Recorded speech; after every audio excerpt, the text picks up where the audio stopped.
the setup of this preview, I'm going to go through the various genre and talk to you a little bit, and it's going to be a mix between an art historical, like little tidbits, but also truly kind of a little testimonial, if that makes sense, where I'm going to give you the other side of why an art historian does things is that there's actually personal relationships you have with art. It's not just, kind of buttoned up and, push up your glasses and thinking about the cold facts, right? There are ways in which art moves us. And in fact, I was thinking about the value of this is I love learning, and I love learning most from people who are not only experts, you got a lot of experts everywhere. Thank you, Sharon, for the somber detail. Yes, absolutely. Is that in addition to wanting to learn from experts, I want to learn from people who love a thing. I don't know if you all have noticed that, but that really changes stuff. And in fact, it was because I learned from people who love a thing that I converted from a person who didn't really love portraits or landscapes or still life to somebody who really became passionate about it. And so I thought what I would do is trace that movement for you all. If there are those of you who already love landscape and portraiture and still life, I want to congratulate you. You were way ahead of me, right? And I'm with you now. But I thought it would be fun to tell the story of a person who converted because, it's great to learn from someone who loves something naturally. But sometimes when you love something because you had to work at it, whether it be a relationship, a thing, a subject matter, there's something about that person who has had to kind of go through all the bumps of, but I don't like this. Oh, but this, so interesting. But I don't like this. What's the point of that? Oh, so I thought I would track that for you, just so you know the structure of this. Okay. All right. So that's the reasoning for that. And for those of you who are just joining us, welcome. We're just moving into it. We're getting down. And let's see, I'm in a sort of new space. So hopefully this will allow us. Y'all see that? See this PowerPoint? Okay, great. All right, so of course this preview is boring, and I'm saying that, with a tongue in cheek, right? And I'm the convert here speaking to you. And this is a preview, of course, for landscapes of life, exploring still life portraits and landscapes in art. All right, so here, I'll take you back. I remember the exact moment. I can't remember where exactly I was in my life, but it was somewhere around undergraduate, maybe the very beginning of my master's in art history. So I eventually would go on to get a PhD here at UT in art history. And that's when I became older and wiser and more enlightened. But at this point in time, I had just enough information to be dangerous and have opinions. Y'all know the type, right? And here was my opinion as I happened to go, I was at the University of Maryland, which is in DC, and I was standing outside of this building, the Portrait Gallery, and I remember, which shares the space with the Smithsonian American Art Museum. I remember standing there and going, ugh, Portrait Gallery. That must be the most boring museum. And of course, in the excitement of youth, did I even go into the building? No, I didn't even go into the building. I just thought to myself, what a boring place that must be, right? So again, just the ignorance of my youth, right?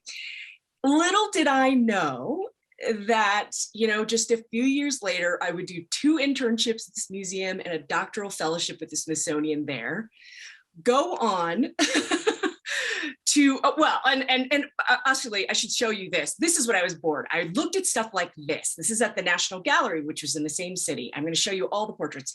Not interested in this. Why? I was thinking like, dressed up, dead rich guy. Also not interested in this. Not interested in this either. It just feels like boring, boring, boring. Little more interesting. Okay, what does that have to say about it? But still not really enthralling. Right. And again, little did I know that I was going to do all those things, that kind of study, and write my dissertation on modern abstract portraiture, which I'm showing you right here.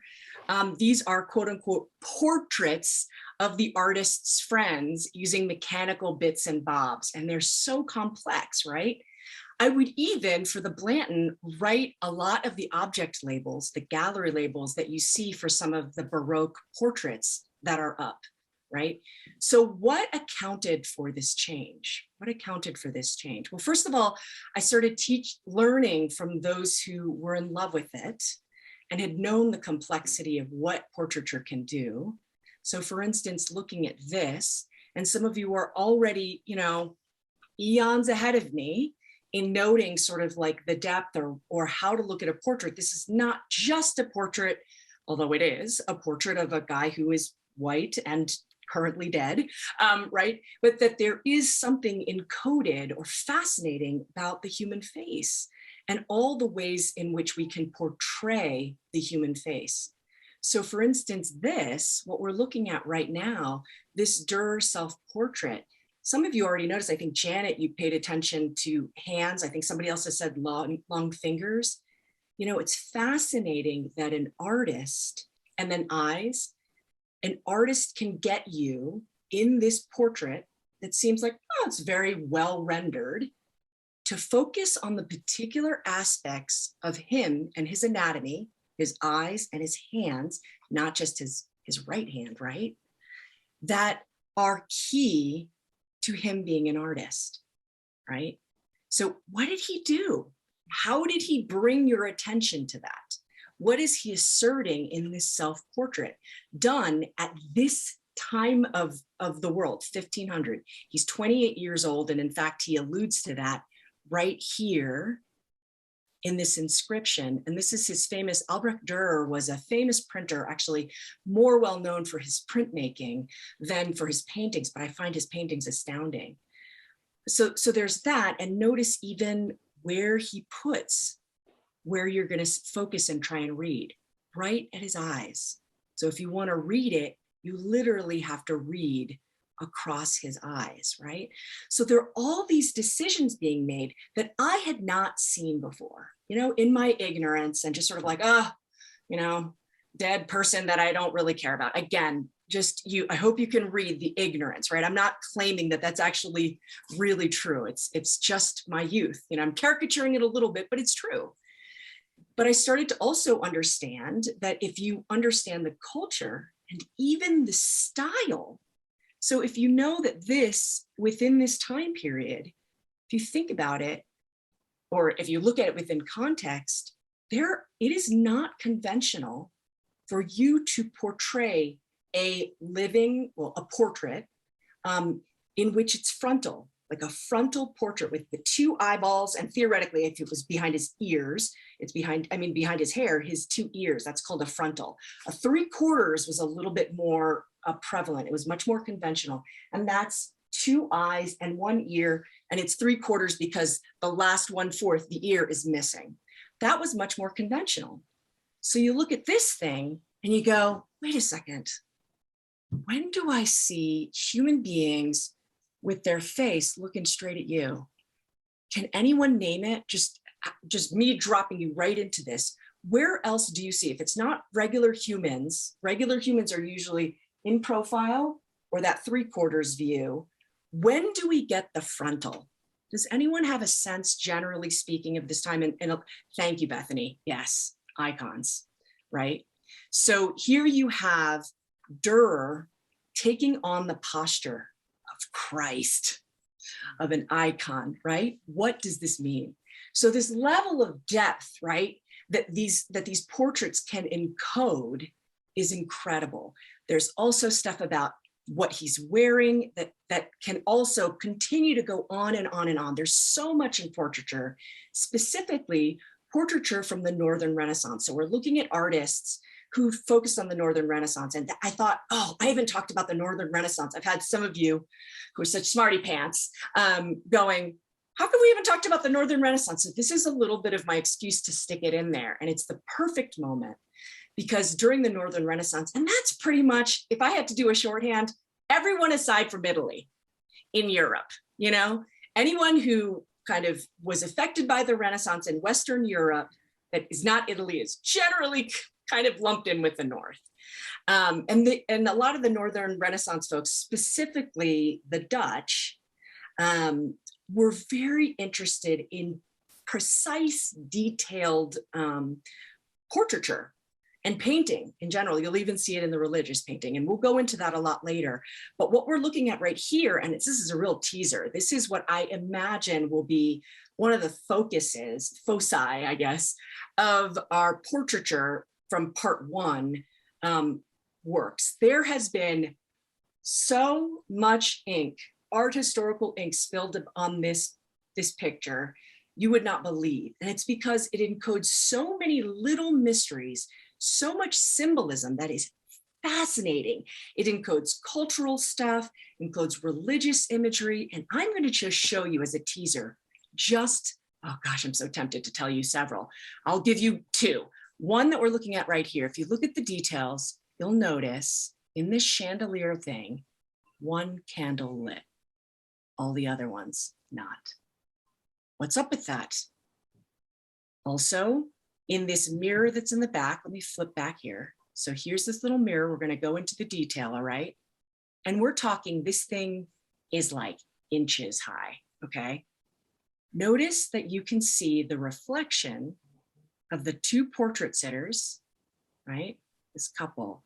And then if you look really close, there are some other folks in there, right? And so it was when I started looking at these kinds of things, both the technical detail, y'all, look at this. Are glass beads, and in the back, it's the light going through the beads reflected on the back of the wall. I mean, the technical abilities demonstrated here, or for instance, the scenes of the passion around this mirror, I mean, it's wild, right? So it was in the course of my study when the sort of scales fell off, and I started to realize there is so much both in style, the content that's there, the way that the portrait sitter is like facing, right? What they're dressed with. I mean, there's so much there, not to mention the fact that, you know, we look at people's faces. At the portrait gallery, I just learned from all these curators who are talking about just the subtleties in displaying the face and all the different ways in which you can express what we see every day, right?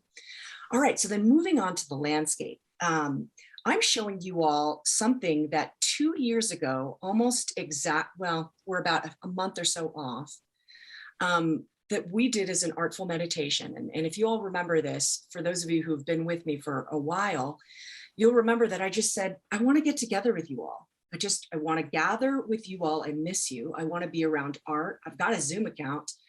Why don't we look at something? And gosh, I'm going crazy within the walls of my house. Let's look at landscape. And I got to tell you, this was another genre that I used to find a little bit, and again, I'm embarrassed to say this, tedious, maybe even sentimental, right? Because, all right, you know, so you're showing us these landscapes. It might be technically quite beautiful, but, you know, what does it really have to say? And again, it shows the depth of, or the lack of depth, really, of what some of these artists, and so I'll give you just a little bit of it. This Bierstadt was one of the New York Hudson School painters. And what they did was they traveled a lot of this part of the hemisphere, either North America or Latin America or South America, and then came back and painted things that their viewers may never see, may never have seen, and just never have access to. So people would go to galleries or special showings and see these monumental images and be transported to these places, you know? And so in this day and age, when we can look at a lot of photographs, when I can jet travel to these places, you know, I kind of poo-pooed it. And it was, as I learned actually from one of the curators at the National Gallery of Art who bought many of these paintings and started to understand there is so much symbolism here.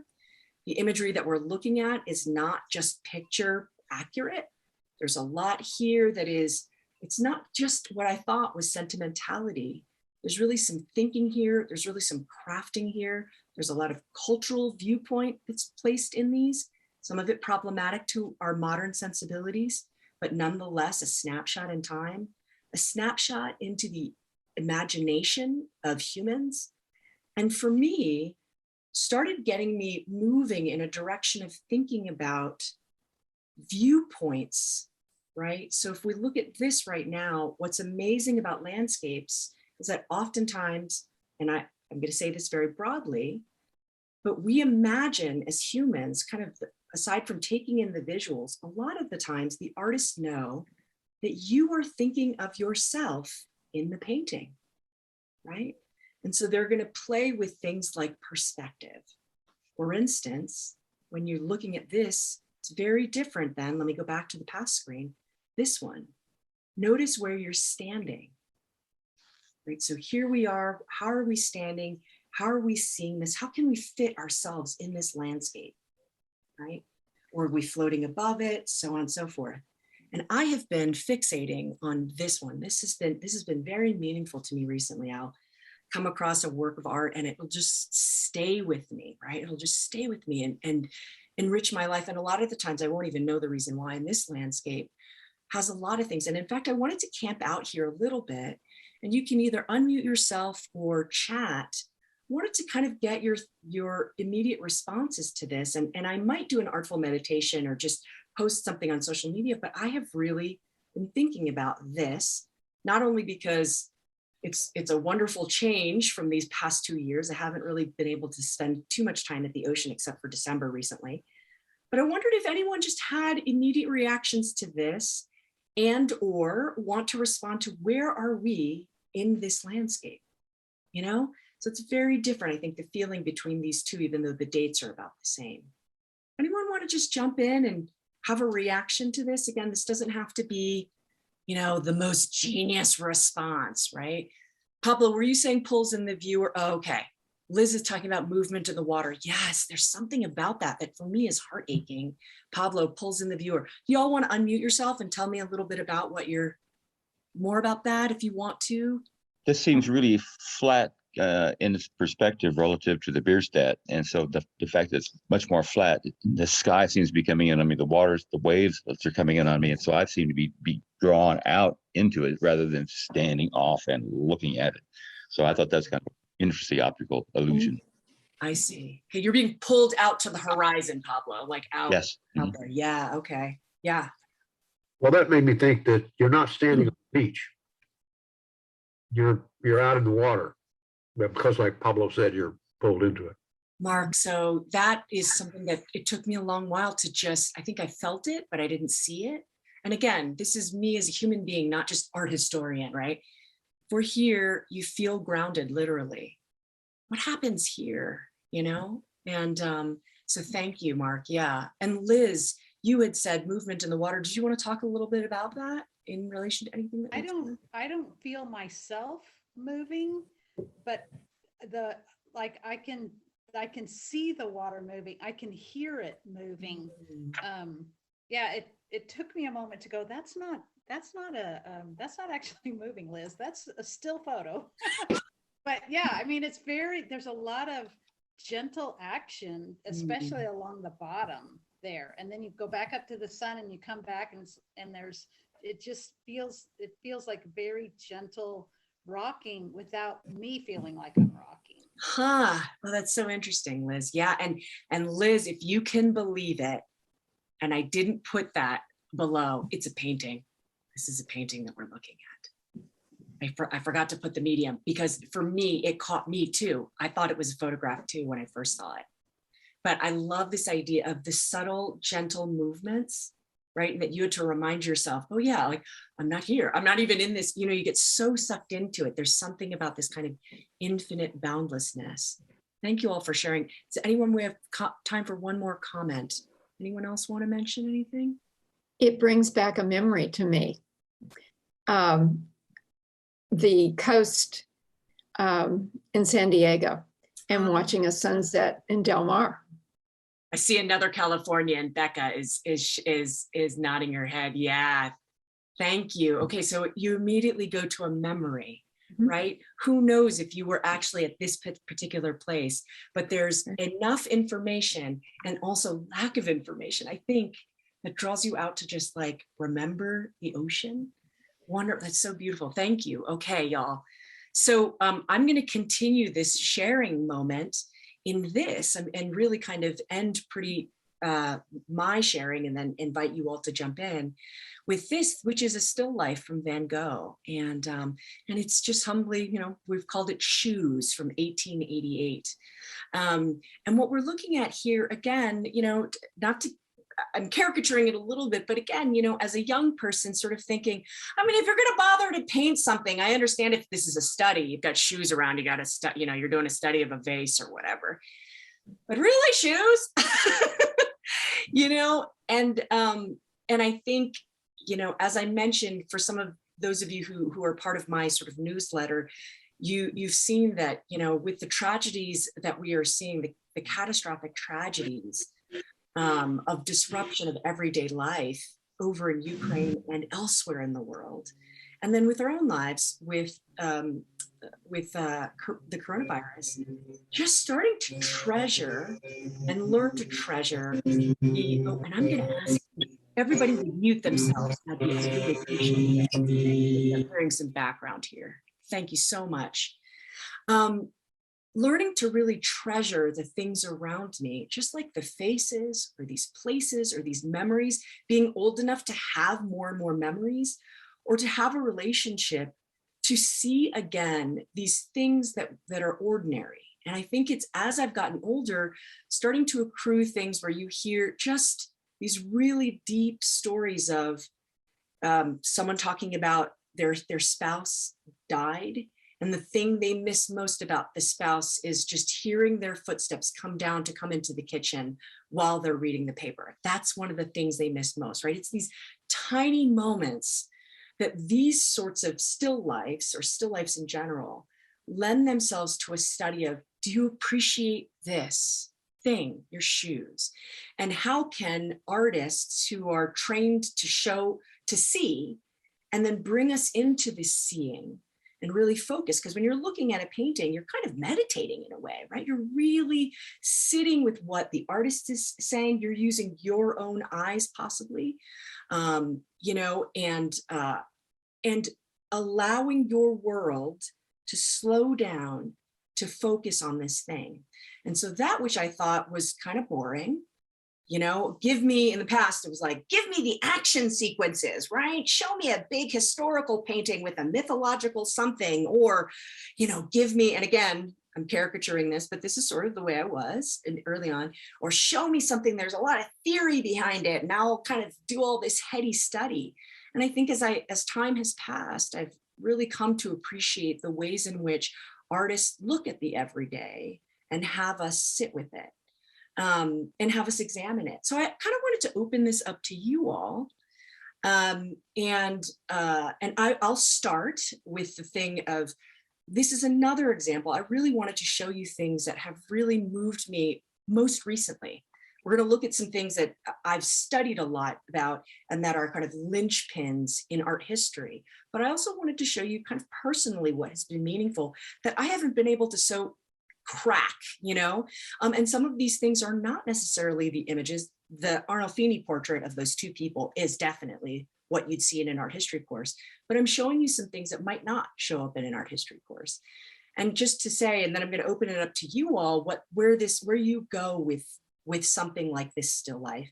For me, it has me just notice the different, and I'm just fixating here on the way that the shoelaces go. So they both feel a little bit natural, right? You know, shoelaces kind of dangle haphazardly, but there is this kind of style. It's as though Van Gogh is animating it and giving it some sort of life, but it just makes me think about, oh yeah, in this world, you know, trees have this beautiful line.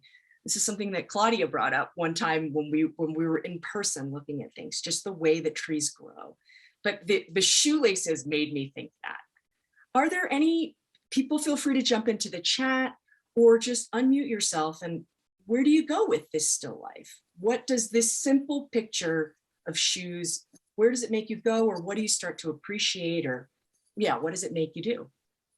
Anyone feel like sharing? So It makes for me, me, Hannah, oh, I'm sorry. Go ahead, Martha. go ahead. No, please, please, please. Yeah, Martha, why don't you go ahead? It just makes me feel that a person was in those shoes. because you know how a shoe fits to, well, I keep my shoes a long time, but you know, a shoe fits to you.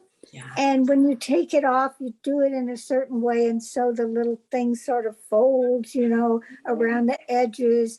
And you may walk a little crookedly. And so, you know, part of the shoe is worn off rather than another part of the shoe.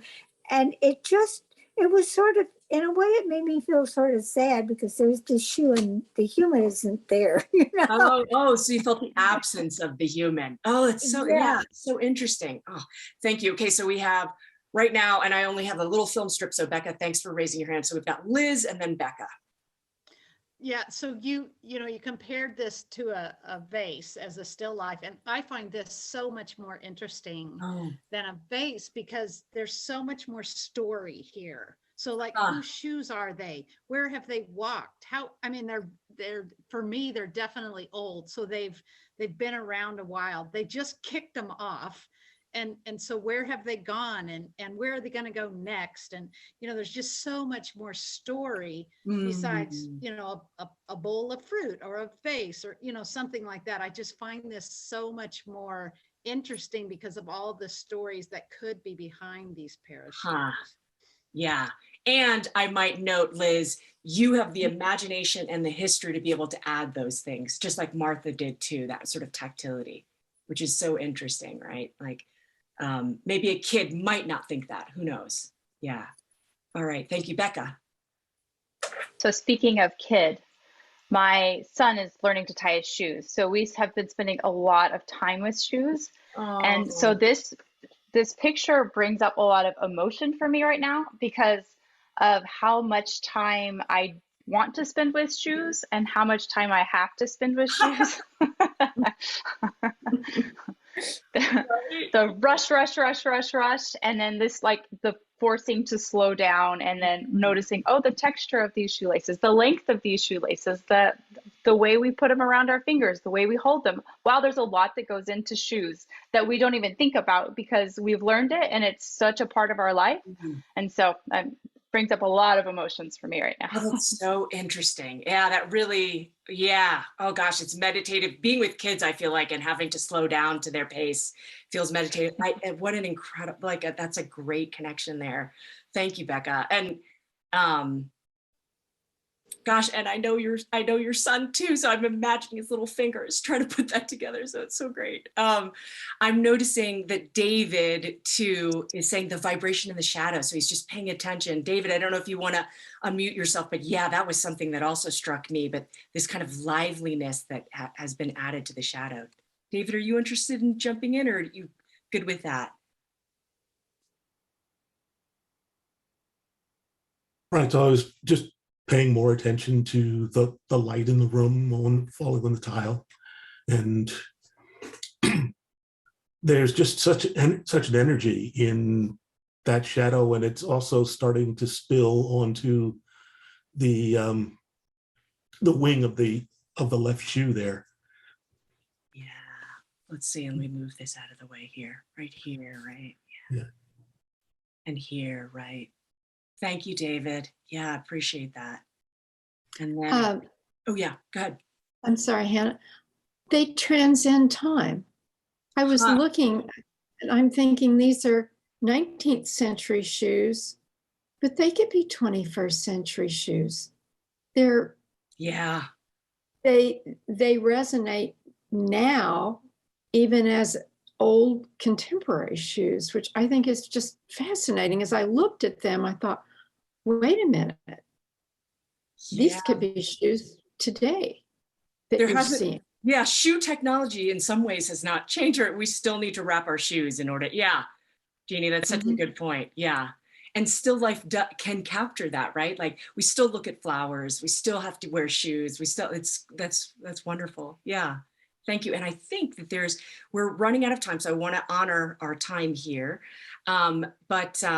But Eloise is also bringing in her imagination and just thinking about, gosh, I think these belong to a middle-aged man. You know, what's the story here, right? And so, in fact, we're going to look at some of the early still lifes, and in fact, a bunch of them are kind of sermons packed into a still life.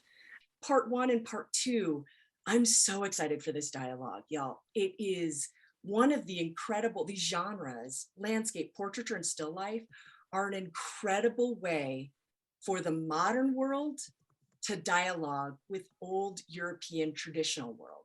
There's just a really incredible dynamic. They are specifically chatting at and with some of the West. Well, some of them aren't. I mean, Asia, I don't know that Asia is necessarily like Chinese painters. There's such a long tradition of landscape. They don't necessarily need to talk to Europe about it. You know, but anyway, I think it's going to be really fun and dynamic. I mean, think about going from portraiture that's done with your hand on and a brush on canvas to I'm using my body as the portrait, you know, or landscape that is on a canvas to landscapes that are painted, that are quote unquote painted by wrapping canvas around real trees and bridges and things like that. This is really exciting.